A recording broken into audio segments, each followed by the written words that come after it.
Good morning, students. Today we are going to see the action of ammonium hydroxide in copper salt solution. As you know, copper salt solution has cupric ion in it, that is Cu2 plus ion in it. And let us see what do we observe or what color of precipitate do we get on adding ammonium hydroxide solution to copper sulfate solution. You can see the reaction is between copper sulfate and ammonium hydroxide, and it forms cupric hydroxide, which is a pale blue precipitate, along with ammonium sulfate. So the observation would be, on adding ammonium hydroxide to copper sulfate solution, a pale blue precipitate of copper hydroxide is formed. And in excess, that is when we increase the quantity of ammonium hydroxide, the pale blue precipitate dissolves to form a deep blue solution. That means it won't remain as a precipitate, but it will be changed into a deep blue solution. So this will be the reaction to show a deep blue solution when we add excess amount of ammonium hydroxide to the salt solution.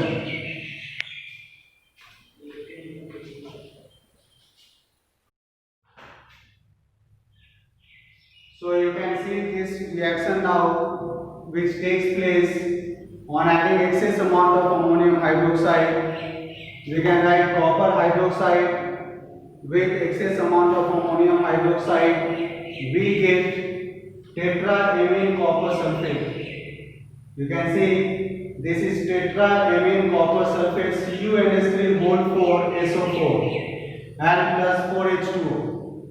And because of the formation of this complex salt, the color changes to deep blue solution. Now we are going to see action of ammonium hydroxide on zinc salt solution.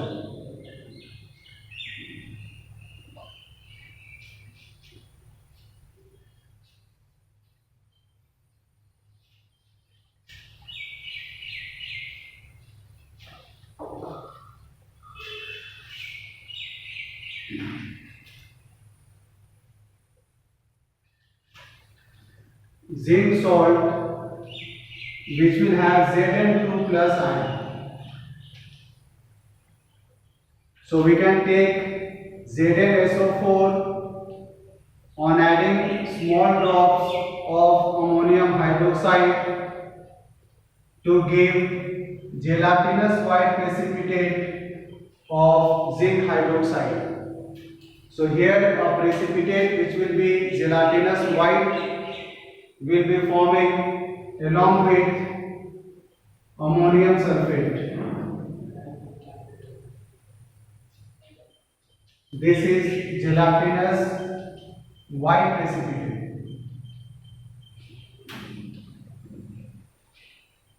Now let us see what happens to this gelatinous white precipitate when we increase the quantity of ammonium hydroxide. Again, it is found that this white precipitate dissolves and it forms a colorless solution. So in excess amount dissolves to form colorless solution.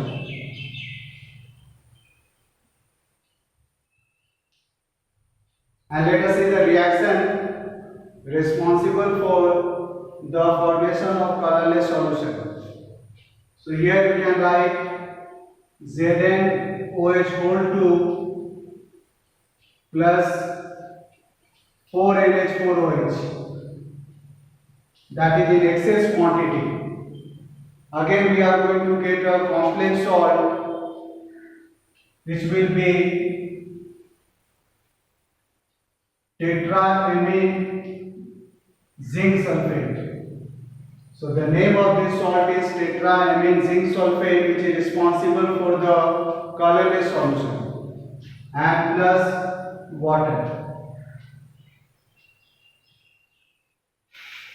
So you can see when we add ammonium hydroxide to the gel white precipitate in excess quantity, this white precipitate completely dissolves and it forms a colorless solution. Let us now see the action of ammonium hydroxide to a lead salt.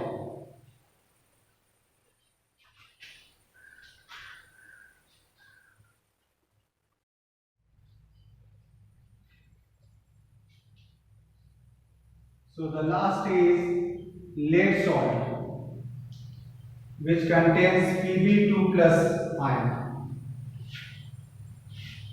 We can take lead nitrate as the salt, and on adding NH4OH to it, we get a chalky white precipitate of lead hydroxide, and the other product will be NH4NO3.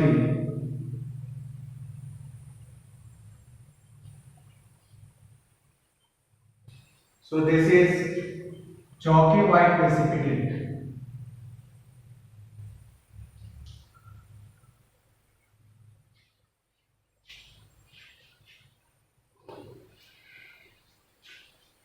In excess quantity, this chalky white precipitate does not dissolve and it remains insoluble.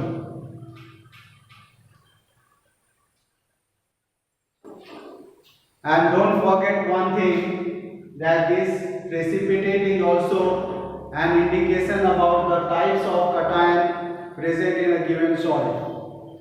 A chalky white precipitate which remains insoluble in excess amount indicates that the salt has lead ion present in it. So there can be two types of questions. First will be to write the observation, and second will be to identify the cation or the metal ion in a given soil. So your homework will be to learn and practice the reactions with the observations, the color of the precipitate of different soils. Thank you.